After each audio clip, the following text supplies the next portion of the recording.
Hey guys, welcome to the channel. My name is Ruebz and this is Ruebz Random Reactions. I have another video today. I am going to be reacting to what is Jainism. Yeah, Jainism. I've been reacting to a couple videos on India. I find it very, very interesting, especially, since there's a whole vast amount of knowledge that I don't know about. So I'm definitely going to be interested in it. The next couple videos are probably going to be about India. I don't know. I'm not sure yet. But yeah, I find it very interesting. So we're going to go ahead and look into this. I'm assuming it's like some form of a religion. I reacted to a video on Sikhism the other day. If you haven't seen that video, go check it out. I'll probably put in the link below. But now we're going to do Jainism. And then the next one will probably be Hinduism, because I don't know about those religions. So yeah, we're going to dig a little deeper into that.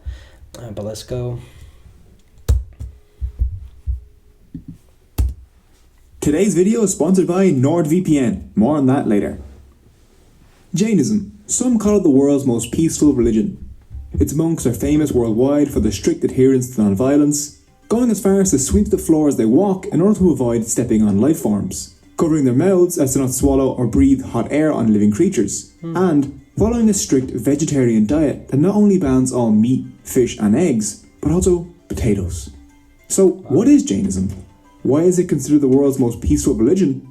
And why is this monk butt naked? Well, let's find out.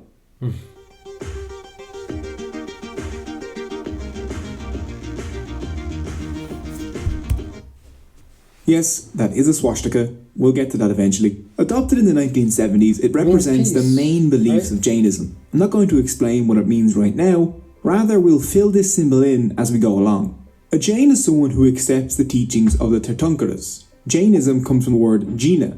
The Sanskrit word Jina means spiritual victor, while Tirthankara means maker of a ford. Now, a different kind of ford entirely. Thank you. Tirthankaras are the most important people in Jainism. They have removed all of their attachments to the world and during their lifetimes have managed to break free from the cycle of rebirth and death that Jains believe keeps souls trapped on earth. They then built a metaphorical ford across the river of rebirth so that others can follow them to liberation. In non-Jain histories, a guy called Mahavira tends to get labelled as the founder of Jainism, in the same way that Jesus does in Christianity. For Jains though, Mahavira, who predated the Buddha by a few decades, is just one in a long line of 24 Tirthankaras. Well, technically there have actually been an infinite number of Tirthankaras, but we just don't have time for that. Jains believe that they all preach the same eternal truths anyway. Buddhism, Hinduism and Jainism all grew up together in ancient India. The world that these three religious bodies evolved in during the 6th and 5th centuries BCE was dominated by two ideas. The first of these is samsara. When we die, our souls move to a new body and we are trapped in an endless cycle of death and rebirth, which is like super not fun. The second idea was karma, that actions, good or bad, affect your future rebirths. Right, so Jainism is quite complicated, and the best way for us to understand it is to break it down into its 8 core ideas. Wow. Number 1, the 3 jewels. The Tirthankaras preached that the path of freeing your soul was the 3 jewels. Those 3 jewels are right faith.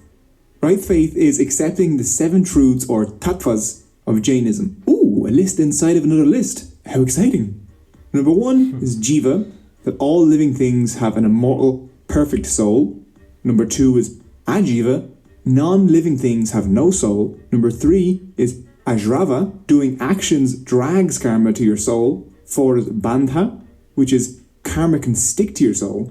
Number 5 is samvara, you can stop the influx of karma. Number 6 is nirhara, you can separate karma from your soul. And number 7 is moksha, separating karma from your soul, frees it from the cycle of rebirth and death. The second jewel is right knowledge. Right faith is believing those 7 truths. Right knowledge is truly understanding them. You can do this by listening to Jain monks and reading Jain scriptures. And the last jewel is right behaviour.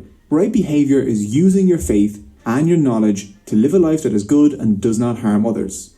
You can do this by following the 5 great vows of Jainism, the Mahabharatas. I know, another list inside of a list. Yeah, Jains like lists. Like, a lot. The Mahabharatas are, number 1, ahimsa, non-violence. Number 2, satya, always being truthful. Number 3, asteya, not stealing. Number 4 is brahmacharya, being faithful to your partner or being totally celibate. Number 5 is aparigraha, not being weighed down by possessions or unnecessary attachments to people, places or things. These 3 jewels are seen as the only path to moksha, freeing your soul. They are so important that they were incorporated into the official Jain symbol as those 3 dots there. Ahimsa is by far the most important of these vows and is strictly followed by all Jains. So let's take a look at that. Number 2, Ahimsa.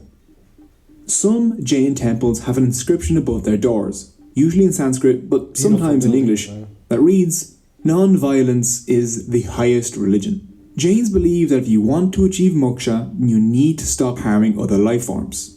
Jains believe that every living thing has a soul and can therefore feel pain and suffering. Animal and even human rights are a fairly recent concept, but Jains have granted something similar to all life, even microbes, for thousands of years. Ahimsa is the hand in the middle of the Jain symbol, and the text there at the bottom reads, "All life is bound together by mutual support and interdependence." Number 3, Anekantavada. Life is complicated. In order to understand it a little better, Jains came up with a many-pointed doctrine known as Anekantavada. No single viewpoint can be the only truth.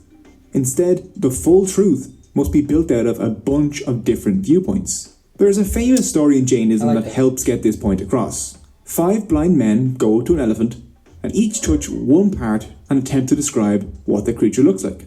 The guy at the trunk says this thing must be as thick as a tree trunk, while the guy at the tail says no, actually it's probably more like a rope. The guy at the belly claims it's a wall, clearly. The other guy at the leg disagrees, saying it's a pillar. And the last guy grabbing the ears thinks they're all fools because it's clearly a fan. The story then goes on to say that a nearby wise old man told them that they were all right, but only partially, and that all their points together could describe the whole elephant. That wise old man? Albert Einstein. After explaining the elephant to the blind men, the wise old man bestowed more knowledge upon them. He said to never miss a Cogito video, make sure to click the subscribe button and ring the notification bell. And the blind men nodded, for they knew that this was great wisdom. Some modern Jains often see Anekantavada as a part of Ahimsa, as tolerance of other worldviews, especially when it comes to other religions. Number 4, Samsara and Moksha. Samsara, the endless cycle of death and rebirth. For Jains, rebirth is not a good thing. Even a good rebirth, as say a prince or a potato, is sad, because no matter how good your life is, all happiness is temporary because it all ends in death. Yeah, it's a bummer. It's true. And there's only one cure for this, moksha. If you achieve moksha, then your soul will escape the cycle and go on to live at the top of the universe in infinite bliss. This can only be done by completely removing karma from your soul. Number 5, karma. The term karma means action, but this action has consequences. Jains believe that your karma affects how you will be reborn in your next life. But good or bad karma is irrelevant to Jains because it's the fact that karma keeps rebirth going that they see as the main problem. Jains have a rather unique view of karma. They see it as a physical substance. Jains believe that karma is kind of like atoms that cover the entire universe. When you do any action, it attracts these good or bad karma atoms to your soul. Then later in life, or possibly in another life, they release their good or bad effects. Once they've done that, they fall off your soul. Passions such as hate, anger, greed or lust will act as a glue that makes even more atoms stick to you, and so will make the consequences even more powerful. Imagine your soul as a cloth and karma as a dust. Passionate actions make the cloth wet, and so the dust sticks to it easier. Karma is what keeps you stuck in the samsara cycle. Karma physically binds your soul to this earth. But wait, there's more. You can escape this by burning away all the karma attached to your soul. The best way to do this is by becoming a Jain monk or nun. 6. Monks and nuns. The Jain monk and nun life is based around the 5 Mahavratas, the great vows that we saw earlier. The first of the Mahavratas is Ahimsa. For regular Jains, Ahimsa means trying to avoid harming other forms of life. For a monk or a nun, though, this is turned up to 11 and includes even microscopic life. Wow. Along with being strict vegetarians, they can't eat raw food, eat at night, or eat any food that they haven't thoroughly inspected in case they accidentally consume other life forms. They can't cook, so they have to go around to Jain households daily and beg for food. It is considered a very holy act for those regular Jains to donate food to them. They also carry small brooms to brush away tiny life forms in their way so they don't crush them. They cannot ride in vehicles because of the damage they cause, and they can't bathe because of the harm it could potentially do to waterborne life. Some Jain monks even wear mouth guards to avoid inhaling airborne life or harming it with their hot breath. The second Mahabharata is not to lie, and the third is not to steal. Those two are kind of simple. I hope even non-Jains are sticking to those ones. The fourth Mahabharata is the complete renunciation of sexual relations. Because, how do I say this? Strict Jains believe that people pollen contains vast numbers of living things, most of which will die soon after the act is complete. They also believe that having a romantic relationship is a form of attachment, kind of like the Night's Watch. I probably should have just said that. Can we delete the people pollen part? The fifth and final Mahabharata is that of non-possession. Jain monks and nuns carry nothing but a few necessary items like their brooms and move every day in order to avoid attachment to one place. Wow. For Jains, this is the best possible life because of how non-violent it is. It is the best way to achieve moksha, and regular Jains hold the monks and nuns in very high regard. Due to the monks and nuns' dependence on the Jain community, the relationship between the two is extremely close and personal. Interestingly enough, the earliest nuns in history are probably found in Jainism. They can be traced back to the times of Mahavira, and Jainism is quite unique in the fact that nuns outnumber monks by a huge margin. Number 7. Regular Jains. The vast majority of Jains are not monks or nuns. Many accept that their time to be a monk or a nun will come in a future life. They follow the 5 small vows, the Anuvarata, which is like a diet version of the 5 great vows. These aren't strict rules. It's more what you call guidelines than actual rules. Regular Jains should try to avoid violence and violent jobs. They shouldn't lie, they shouldn't steal or cheat people in business, they shouldn't be too frisky, and should remain loyal to their husband or wife, and should do their best to unburden themselves of their wealth, ideally through charity. Jains are an extremely charitable community, but rather than their cash donations going to monks or nuns, they are spent on temples, health clinics, schools, libraries, or animal shelters. Aww. Regular Jains also practice strict vegetarianism. Eggs are counted as meat, they don't harm any insects, so honey is out as well. Anything fermented is considered to have life forms in it, so alcohol is also out the window. Root vegetables like potatoes, onions and garlic, literally my entire diet, are cancelled because you need to rip the entire plant out of the ground to eat them, thus causing destruction. Due to these vows, Jains have gravitated towards careers in things such as business and law, and today, Jains are amongst the wealthiest and most educated groups in India. Wow. Number 8, Loka.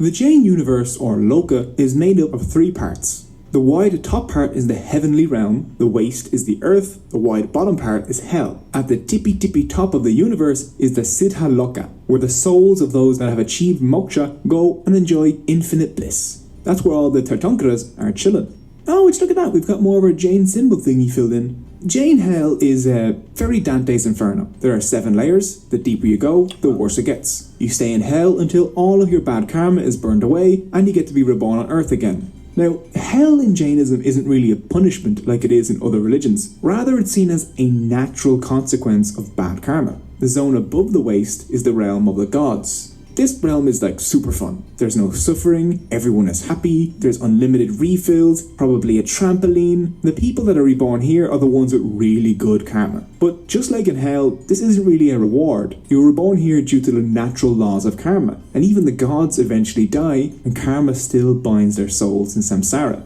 So even the gods will eventually be reborn on earth and will need to try and achieve moksha. This is why some Jains say that bad karma is a chain of iron and good karma is a chain of gold, but both are chains. All souls can be reborn in the Loka as any of 4 types: plant or animal, human, hell being, or god, which is what the swastika in the Jain symbol represents, each of the 4 potential rebirths.